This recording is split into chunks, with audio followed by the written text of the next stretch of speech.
Now, before we begin SmackDown Live review, I have an announcement to make. If you guys look on my subscriber count on my channel, earlier today before I went to work, I hit 100 subscribers on YouTube. Now, I'm happy about that because, you know, I was on YouTube before, but then I stopped because of personal reasons, which I would not mention why. And then I told myself, you know what? Let me get a stab at it again on YouTube. I would have never thought that I would hit 100. I would never even predict that I would even hit 100 subs on YouTube. So for you guys that are watching this review, I appreciate every single one of you who hit that subscribe button down below and also ring those bells for literally all notifications. Literally. I appreciate every single one of you. Now the road to 200 begins now, and then we're going to skyrocket our way to 1,000 subscribers here on the channel. I just want to say thank you guys for showing your love and support throughout this whole journey that I've been in. I came back to YouTube since January. Since the beginning of January I came back. And now we're about to hit July. Already about to be 7 months grinding on this channel, on this platform. And I already hit 100 subs. That is fucking amazing for me. That for me is a milestone. Me hitting 100 subs. So I appreciate every single one of you who show your love and support here on the channel. I can't say the same thing about SmackDown Live. Now, I've had people tell me, oh, SmackDown was worse than Raw. TM was saying in the group chat, oh, this is a waste of time. DJ Storms on the other group chat that I'm in says, SmackDown was worse than Monday Night Raw. If Monday Night Raw couldn't be saved by the second coming of Jesus Christ himself, what makes you think SmackDown needs saving? If Raw can't be saved, so can't SmackDown. And I said this on Twitter earlier when I was at work. While I was at work. They announced that Samoa Joe was going to face Kofi Kingston at Extreme Rules for the WWE title. I'm okay with this move. As long as Kofi loses to Samoa Joe. And I'm going to say this right now with just 3 weeks until Extreme Rules. If you're going to book this matchup here, Kofi has to lose, right? Kofi has to lose. You think for 1 second Kofi Kingston is going to lose to somebody as legit as Samoa Joe? Now, we said the same thing when AJ Styles and Samoa Joe was feuding last year during the summer last year. If anything, the perfect time for AJ to lose the championship was to Samoa Joe at SummerSlam. If that's SummerSlam or Super Showdown last year in Australia. Now, looking back at it now, 1 year later, this is the most perfect time for Kofi Kingston to lose the WWE Championship. I said this when Kofi won the title at WrestleMania. It was a great moment. They did what they had to do with Kofi. You did what you had to do with Kofi. You expect Kofi Kingston to have a lengthy title reign past SummerSlam? No! I'm going to make a prediction right now. At Extreme Rules, it's either Joe beats Kofi at Extreme Rules or Joe wins by disqualification. Then this match happens again at SummerSlam. I do not expect Kofi Kingston to carry the championship going in the Fox in October on Friday as WWE Champion. I don't. And I'm going to tell you why. Fox in October, they need a serious WWE Champion. They do. What better man on the main roster than Samoa Joe? Hell, I'll go on a limb right here. Once Samoa Joe wins the title from Kofi, he'll hold on to the championship to WrestleMania. That's my opinion there. That's how I book things there. Have Samoa Joe walk in the WrestleMania in Tampa as WWE Champion. Sure, don't get me wrong, I love Kofi, but the longer, and I hate to say this because of Kofi, because I love Kofi, the longer Kofi is holding that championship, and the more he's throwing pancakes and gyrating like a little child, the more it devalues the WWE title. That's just facts. So I'm going to sit here and make a prediction right now.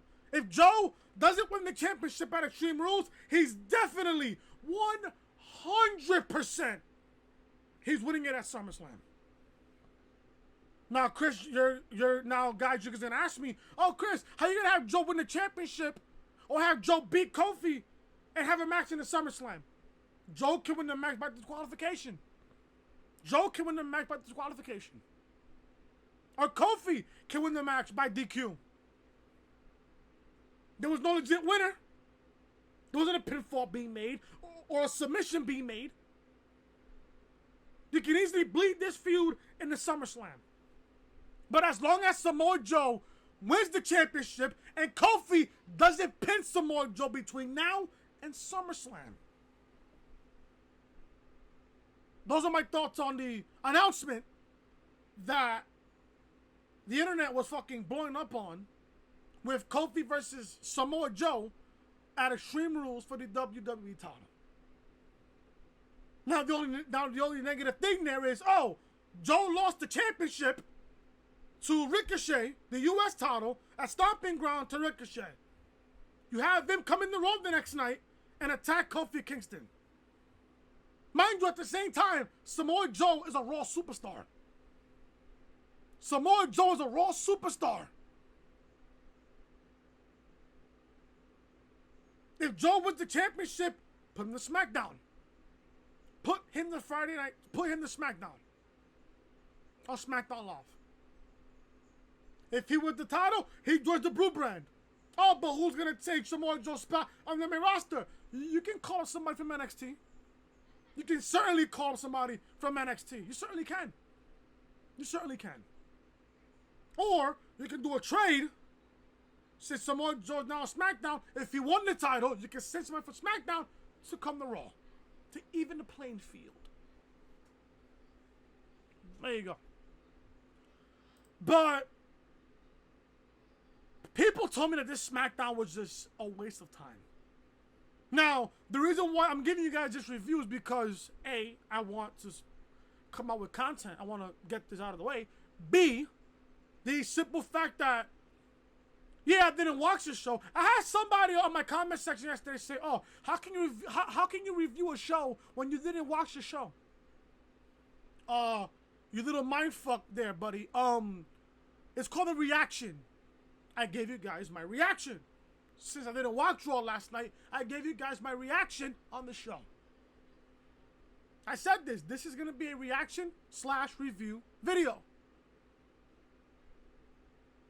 So there you go. People told me that SmackDown Live was completely fucking terrible. God bless anybody who saw 2 hours of SmackDown Live tonight. That's just my honest opinion. But we're going to go over everything here that happened on SmackDown tonight. I'm going to give you guys my reaction to some of the stuff that happened on SmackDown Live tonight, if that's okay with you. Yes? Good? Okay. If you guys don't know who I am, I'm your boy Chris. Thank you guys so much for tuning back into the channel on this Tuesday, June 25th, 2019. Thank you guys so much for tuning back into the channel. If you guys are thinking that SmackDown Live was completely fucking garbage or completely fucking boring, hit that thumbs up. Leave a comment down below what you guys thought of SmackDown Live tonight. And if you guys are new to the channel, be sure to hit that subscribe button down below. Ring those bells, guys, for all notifications. Check out Monday Night Raw review live on the channel right now. The second coming of Jesus Christ couldn't save the show. They had The Undertaker come back to team with Roman Reigns against Shane and Drew McIntyre. And as you see Roman's face on the fucking thumbnail, it says it all. There you go. Link to Raw review will be in the annotation that you see on the upper right corner of your screen. Check out Stomping Grounds review. Video's live on the channel right now. Corbin picks Lacey Evans as special referee. Yeah, I had fucking idiots tell me on social media during Raw last night, oh, Chris, we saw this coming already. Hey, Captain Obvious, we saw this coming. Suck my dick. No, you did not. If anything, I fucking tweeted that out. And if anything, look on my Twitter, on my pinned tweet. I said that before the pay-per-view even fucking ended. So suck my dick. Link to Stomping Ground review will be in the annotation that you see in the upper hand corner of the screen. Check out episode 33 and 34 of the Reality Podcast. Be sure to check out all these videos in the annotation that you see on the upper right hand corner of your screen, as you see it right there on your screen. This is the official home of the Reality Podcast, so make sure you are connected with me on social media. Twitter, Chris from Loring, and Snapchat, Chris Most Hated. And like I said, if you guys are enjoying the content, if you guys are even enjoying the content whatsoever, hit that subscribe button down below over those balls, guys, for all notifications. Let's review and react to SmackDown Live. SmackDown opened things up with Shane McMahon. The best in the world.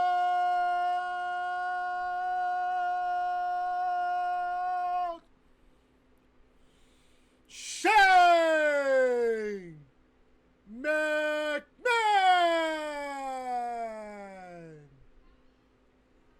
See, I can do a better job than fucking Greg Hamilton, for crying out loud. Jesus Christ. So SmackDown opened up with Shane McMahon saying that Roman called upon The Undertaker out of fear of himself and Drew McIntyre. Yeah, sure, Shane. Yeah, sure. He warns the SmackDown roster not to screw with him tonight, as he's pissed. If you support Shane McMahon, you have a mental fucking problem. Seriously, you do. You have a mental fucking problem. You really, really do. For real. If you support Shane, and I can't believe I'm saying this, if you support Drew McIntyre as well, you have a fucking problem. If you don't see that Drew McIntyre is Shane McMahon's pussy dog, I don't know what to tell you at this point. The New Day come out after Shane's announcement. Kofi talks about experiencing some of the best and then some of the most brutal moments of his life in the ring. Dolph Ziggler comes out and says that he has a match later with Kofi Kingston, and it's 2 out of 3 falls. If Dolph wins, he'll be added to the match at Extreme Rules, making it a triple threat. It's enough that Samoa Joe didn't even do anything other than apply a coquina clutch to Kofi Kingston, and then he gets granted a championship match. So Dolph beats Kofi twice tonight in a 2 out of 3 falls match. He gets added to the matchup, making it a triple threat. Huh? How many times have we seen Dolph Ziggler versus Kofi Kingston? We've seen this at Super Showdown. We've seen this at Stomping Ground instead of a steel cage. What makes you think I want to see this match on SmackDown Live? Better yet, a 2 out of 3 falls match. Is it just me? Or as if lately we've been getting 2 out of 3 falls match, 8-man tag elimination matches, a little bit of a sprinkle of another elimination match here and there, another best 2 out of 3. It's being forced. For some fucking reason. What makes you think I want to see a best 2 out of 3 falls match on SmackDown Live with Kofi Kingston and Dolph Ziggler? If anything, Kofi beats you twice, Dolph. So therefore, that's your 2 out of 3 falls right there. That's your 2 out of 3. Oh, Kofi beats you at Super Showdown, and he beats you at Stomping Ground.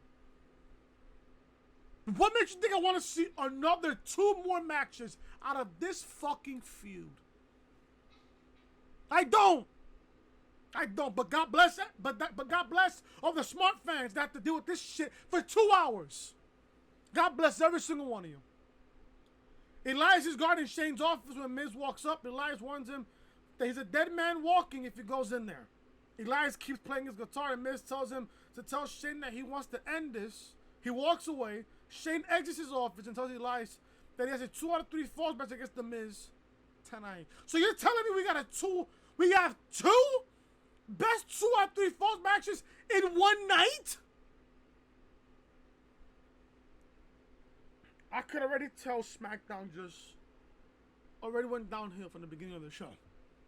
Not even watching the fucking show. I already know that SmackDown has gone downhill since the beginning of this show. Mind you, I didn't even watch the fucking show tonight. I did not. The fact that we got two out of 3 falls matches in one night is completely fucking sickening. Yet there's gonna be people in this community that's gonna defend this garbage, thinking that, you know, they're gonna get paid from Vince, you know, get a little commission from Vince McMahon. You ain't getting shit for defending fucking Raw and SmackDown. You're not getting no fucking commission. You're not gonna get paid, and for damn sure, you're not getting fucking recognized. You think Vince cares about you? The only thing Vince cares about is the money in your fucking wallets and in your pockets. That's all he cares about. It's the old money dollar. It's all about the money. In his words. The New Day go up against Daniel Bryan and Rowan. Again, I ask, why is Daniel Bryan and Rowan losing when they're SmackDown Tag Team Champions on live television? I just got the notes right here. The New Day defeats Daniel Bryan and Rowan. Guarantee you we're going to get a SmackDown Tag Team title match between Daniel Bryan and Rowan against the New Day at Extreme Rules. I guarantee you that happens. I guarantee you. After Kofi Kingston and Dolph Ziggler is confirmed for the main event, I'm not even going to go over what happened in this tag team match because I just don't care. When you have fucking champions lose on fucking television, it makes me not care. After Kofi Kingston and Dolph Ziggler is confirmed for the main event of the show, Daniel Bryan and Rowan make their way to the ring to take on Big E and Xavier Woods. The New Day managed to secure a victory using the Midnight Hour. After the match was over, Kevin Owens and Sami Zayn attacked.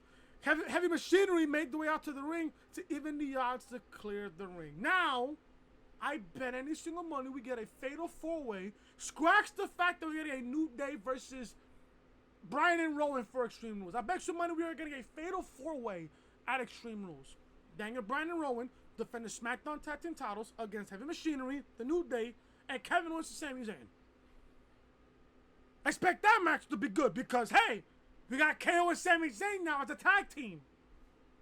Good. Good. Then we get Heavy Machinery versus and the New Day. Well, now we gotta. Oh, never mind that. Scratch that now. Scratch that. We got an 8-man tag. Never mind. Never mind. We got Heavy Machinery and the New Day going up against Sami Zayn, Kevin Owens, and Daniel Bryan and Eric Rowan. Never mind. Scratch that. Am I gonna care about this matchup at fucking Extreme Rules if this even happens? No. You wanna know why? Because we saw it on SmackDown Live. It was just a fucking 8-man tag. Heavy Machinery and New Day defeat Sami Zayn, Kevin Owens, and Daniel Bryan and Rowan. So you have your tag team champions lose twice in one night. Great booking, creative. Great booking, Vince. Great booking. Yeah, there's gonna be people that's gonna defend this garbage. You must accept fucking some type of fucking mediocre in your life. That is tough. Tough. The match is started after Heavy Machinery and KO and Sami Zayn enter the ring after the previous match. Heavy Machinery end the match with a win with the compactor onto Sami Zayn for the 3 count. I don't care. I don't care. A package is shown for Ali as he's defending others from themselves and harm from outside sources. They did the same thing for Monday Night Raw, and the same thing for Stomping Ground. The same package, probably the same package for Mustafa Ali. So I'm guessing now they're repackaging Mustafa Ali. I wouldn't mind him as a heel. Either or. Face or heel. I wouldn't mind it. I love some Mustafa Ali. I love it. I love it. We got Elias going up against The Miz. The Miz was the match, then he gets a match against Shane McMahon. I wonder fucking why we're getting this stipulation. It's 2 out of 3 falls match, but Elias was the first fall fairly quickly thanks to a distraction from Shane, followed by a drift away for a 3 count. The match resumes for the second fall after the commercial break. Shane McMahon tries to help again, but The Miz kicks him away. The Miz hits the squad crusher finale and goes for the pin, but Shane breaks it up. He begins attacking the Miz, giving him a DQ win for the second fall, evening it up at 1, heading to the third fall. Shane and Elias destroy Miz around the ring and on the announce table before finally rolling him into the ring to start the third fall. Elias simply hit his diving elbow for the third fall. Elias beats the Miz in a 2 out of 3 falls match. I don't care. Elias is dead to me. The Miz is dead to me. And Shane McMahon, I don't care. I heard that there was a crowd of Shane no more. Or should I say no more Shane. Speaks volumes, huh? Speaks volumes. There you go. I don't care. Finn Balor is interviewed backstage. Where the fuck has Finn Balor been since Money in the Bank? Where the fuck has he been? No. Scratch that. Where the fuck has he been since Super Showdown? Where has he been? Hello? Hello? Hello? Where has Finn Balor been? Hello? No answer? Okay. Where has Finn Balor been since Super Showdown? I don't know. You tell me, folks. Finn Balor interviewed backstage where he is asked who is next. Shinsuke Nakamura comes out and rubs on his title before leaving out of view. Finn Balor versus Nakamura for the IC title. I guess. There's a point now where I don't care about Nakamura. I don't care. Everybody cared about him in 2017. He should have beat Mahal for the fucking title at SummerSlam. But no, they had fucking Jinder fucking Mahal pin Shinsuke Nakamura clean at SummerSlam. That hill from Nakamura from 2017 SummerSlam went downhill from there. And you can thank Shinsuke Nakamura for that fucking issue. Am I going to care about this fucking feud? Nah. Depending who you talk to. As for me, I don't know. I give it a chance, though. At the same time, this gives Nakamura more time on television if he's having a feud with Finn Balor for the IC title. And if this happens, I don't mind this happening at either Extreme Rules or SummerSlam. I wouldn't mind it. Mind you, Finn Balor and Shinsuke Nakamura came from the Indies. Both of them came from fucking Japan. So you know, it could be good, but knowing the main roster and knowing Vince McMahon, everybody thought that fucking AJ and Nakamura was going to be match of the year back at WrestleMania last year. What the fuck happened from there? The match was watered down and was fucking garbage. What makes you think I'm going to be excited for a Finn Balor Shinsuke Nakamura feud for the IC title? But like I said, I'm going to give this a fucking chance. I'm going to give this one a chance. So there you go. We got Nikki Cross going up against Bayley. And if Nikki wins, she earns a title shot for Alexa Bliss. Remember how in TM's review on Stomping Ground, he asked everybody, oh, how many bumps do you think Alexa Bliss will suffer during fucking her match against Bayley? None. My guess was none. And guess what? Alexa Bliss earns a title shot because Nikki Cross defeats Bayley.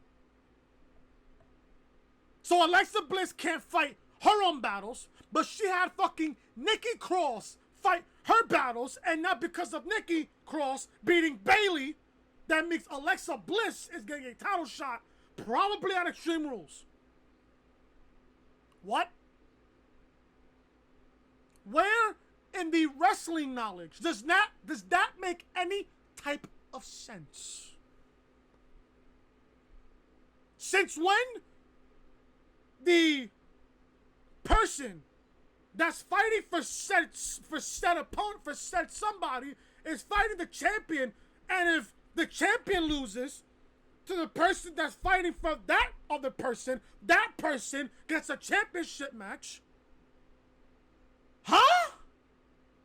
Since when that makes sense? Yet, there's gonna be people defending this garbage. Oh, Alexa Bliss is suffering from concussions. They don't want her to take that much bumps. She's a fucking pussy. She's a fucking pussy. You have fucking Nikki Cross coming out of NXT to be this soft? Wow. I am done with Nikki Cross. I'm done. I am done. You have Nikki Cross beat Bayley. So Nikki earned the SmackDown Women's Championship opportunity for Alexa Bliss. You know what that tells me, folks? Alexa can't beat Bayley one-on-one. Meanwhile, Nikki Cross just beat Bayley one-on-one. How come Nikki Cross is not getting a SmackDown Live Women's Championship match instead of Alexa Bliss? She got her opportunity. She got her opportunity back at fucking Stomping Ground, and she lost. And get this, folks, another predictable situation.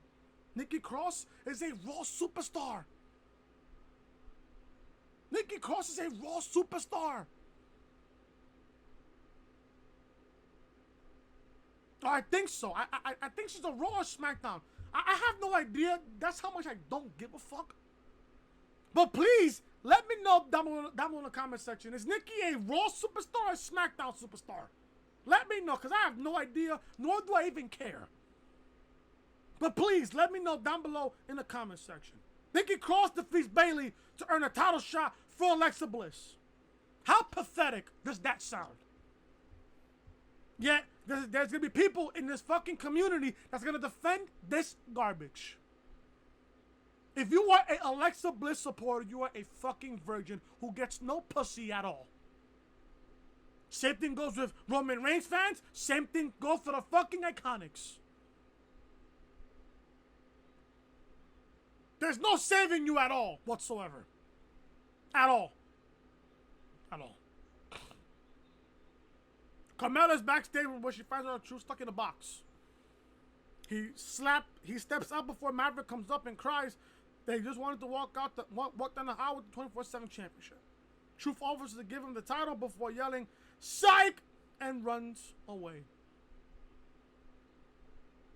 Don't get me wrong. Our Truth is funny. Our Truth is funny. He's genuine. He's funny. He's hilarious. Our Truth is the only reason why. Our Truth is the only reason why the 24/7 championship is literally doing so good on social media. The only reason why, it's our Truth. Other than that, if our Truth was not even competing for the 24/7 championship, this shit should be even a more fucking joke than it is now. If you people are fans of the 24/7 championship, you're a fucking idiot. You're a joke. The words wrestling fan should not be in your vocabulary. If you think that the 24/7 championship is funny, it's not. Keep it on social media. It did really good numbers on YouTube. Keep it on social media. What's so hard about that? Keep it on social media. It's just that simple. The last time I checked, while I think they were flying to Saudi Arabia, they had more views. They had more views on that YouTube video. They had more views than the viewership on Monday Night Raw and SmackDown put together. that week. What the fuck does that tell you? The 24/7 championship gets much more attention than Raw and SmackDown put together. That is a fucking shame. That is a shame, folks. A fucking shame. That is crazy. Moving on with this fucking Forsaken show.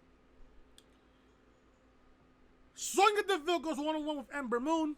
Sonya Deville wins. I'm not going to go over what happened here because, hey, I just don't care. But finally, we got some women action, some more women's action on SmackDown Live. Finally, we got to see fucking Ember Moon back. But at this point, who cares? Sonya Deville, who cares? I love her, but who cares? Who cares?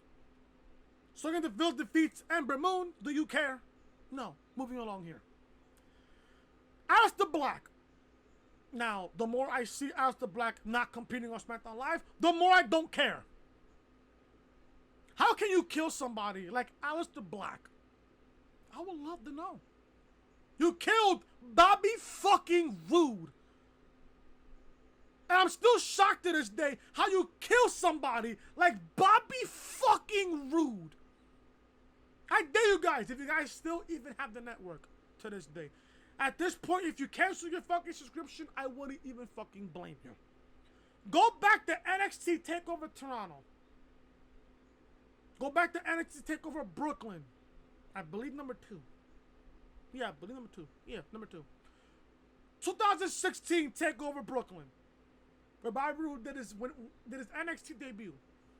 Then you go to Toronto. Then you go to San Antonio. Then Orlando. Then Chicago.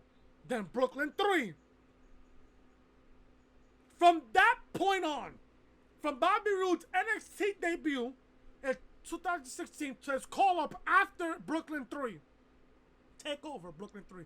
The same TakeOver that Adam Cole made his debut. The same TakeOver. You look at that Bobby Roode and you look at main roster Bobby Roode. It's a complete different Bobby Roode. Aleister Black, the same thing. Everybody loved him in NXT. Now on the main roster, who gives a shit? And that is sad to say. That hurts my heart when I say that I don't care about Aleister Black. I don't care. I don't care. Just put him in the ring, put him in a feud, and make his way up to the WWE Championship. What's so hard? What's so fucking hard about this? Why are you fucking not putting Aleister Black in the fucking ring? Why? Give me a second, guys. I would love to know why. Aleister Black is shown somewhere dark where he's going crazy. He's talking about wanting someone to come fight him. Black says that there is not one man who's man enough to pick a fight with him. The lights shut off before a knock is heard. Aleister Black smiles. I wonder who that could be. Randy Orton? At this point, I wish it was Randy Orton. Who knocked on the fucking door? My guess is Randy Orton. That's my guess. Give me a feud between Aleister Black and Randy Orton. The Black Mass versus the RKO. 2 moves that just come out of nowhere without even a fucking warning. Give me that feud for SummerSlam. My God. Does this company need a fucking good feud? Black versus Orton is your feud for SummerSlam. Simple as that. We get to the main event. Kofi Kingston versus Dolph Ziggler in a 2 out of 3 falls match. As if I want to see this fucking shit again. If Dolph Ziggler beats Kofi Kingston twice, Dolph gets added to the championship match at Extreme Rules between Kofi and Samoa Joe, making it a triple threat match.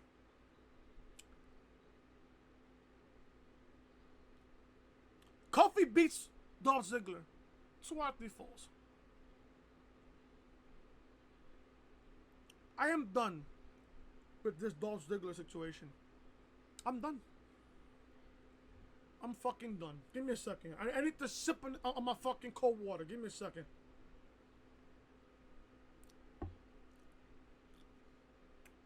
Kofi beats Dolph Ziggler in a 2 out of 3 falls match. The match still remains 1-on-1 at Extreme Rules between Kofi Kingston and Samoa Joe for the WWE Championship. Let me find the other notes here, because all of a sudden, I really do not care about this fucking show. They wrestled around for a while, then Kofi Kingston got a pinfall on a roll-up pin. This was the first of 3, well, the first to 2 falls wins. After he lost the first fall, Ziggler destroyed Kofi with a zigzag outside the ring. When we came back for commercial, Dolph nailed Kofi with a super kick to get the second pinfall. Ziggler stayed on Kofi and didn't give him hardly any room. He soon had a rear chin lock on Kofi, complete with a chicken wing. Kingston fought back with some headbutts, but Ziggler really wanted to be in that Extreme Rules match. Then Kofi was able to create some separation by sending Dolph's chest into the top turnbuckle. It didn't work for long, as Ziggler nailed a nice standing elbow drop for a 2 count. Kofi came back with some double chops and hit a crossbody off the top for a close pin. Then Ziggler nailed a DDT for a 2 count. Kofi blocked the Famouser into a sit-down powerbomb for a 2 count. Then Ziggler dodged the Trouble in Paradise, sent Kofi into the post and hit a zigzag for a 2 count. Kofi cartwheeled out of a super kick and nailed the Trouble in Paradise, and Kofi pins Dolph Ziggler. Dolph, you should just wait till your contract's done, go to AEW, and you'll be completely fine. After this night, tonight, I do not want to see Dolph Ziggler at all in the ring or feuding for a championship. I am done. Dolph, it was nice knowing you. Good luck in your fucking comedy club, and wait till your contract expires so you can sign with Cody and AEW. Because God knows, Dolph, you need to get the fuck out of WWE. And from there, SmackDown goes off the air. I could tell from the vibe that I was getting from my notes here, this was a complete waste of time of a show. Complete waste of time. I will just sit here and love to fucking know. Are you really going to defend this garbage? Seriously. If you're going to sit there and defend this garbage, I really don't know what to tell you. There's no saving you whatsoever. Yo, my nose is really fucking itching me. Jesus Christ. This is going to be a long, long summer for WWE. A very long summer. I don't know what to tell you, people. I really fucking don't. You gotta be smart. Open your eyes, open your ears, and open your brain. Open your eyes, use your ears, and use your brain. This company is at a desperation mode right now. And it shows. Raw last night, stomping ground on Sunday, tonight on SmackDown. This clearly shows that Vince doesn't even know what to do. With Fyter Fest on Saturday, with fucking Fight for the Fallen in a couple of weeks, NXT TakeOver Toronto in August, All Out at the end of August, Vince has fucking AEW up his ass so far, he needed a toothbrush to brush it. He needed a toothbrush going down his mouth, down his throat, and all the way down there to brush it. Vince has AEW up his ass so hard and so fucking far, he doesn't even know what to do with it. Episode 35 of the Reality Podcast on Friday. I will tell you the exact same reason why The Undertaker is at Extreme Rules. And I'll give you a hint. Numbers. I will give you a fucking hint. Numbers. Just know. Numbers. Remember how your teacher will always tell you after you graduate high school and college, you will forever deal with numbers? episode 35 of the Reality Podcast, I will tell you exactly why The Undertaker came back for Extreme Rules. And the hint is, people, numbers. That's all I'm going to say on that particular topic. I'm going to fuck up out of here because I have to wake up for a day game tomorrow. Thank God it's a fucking 10-game homestand, so I can... It's the end of a 10-game homestand, so I can give you guys more content on the channel as my grind for 200 subscribers continue as of right now. Thank you guys so much for watching. Hope you guys enjoyed SmackDown review. If you guys did, leave that thumbs up. Leave a comment down below what you guys thought of SmackDown Live tonight. And if you guys are new to the channel, hit that subscribe button down below. Ring those bells, guys, for notifications for daily wrestling content. Check out Raw review live on the channel right now. Stomping Grounds review is live on the channel right now, and also episode 33 and 34 of the Reality Podcast live on the channel as well. Link to all these videos will be in the annotation that you see on the upper right hand corner of your screen. This is the official home of the Reality Podcast, so make sure you are connecting with your boy Chris on social media. Twitter, Chris from Loring, and Snapchat, Chris Most Hated. And if you guys are new to the channel, hit that subscribe button down below. Ring those bells, guys, for all notifications. I will see you guys tomorrow for NXT review. My God, my fucking guardian angel has upon us with NXT review tomorrow. NXT should be good tomorrow. I can't wait. We got fucking Shayna Baszler versus Io Shirai in a steel cage for the NXT Women's Championship.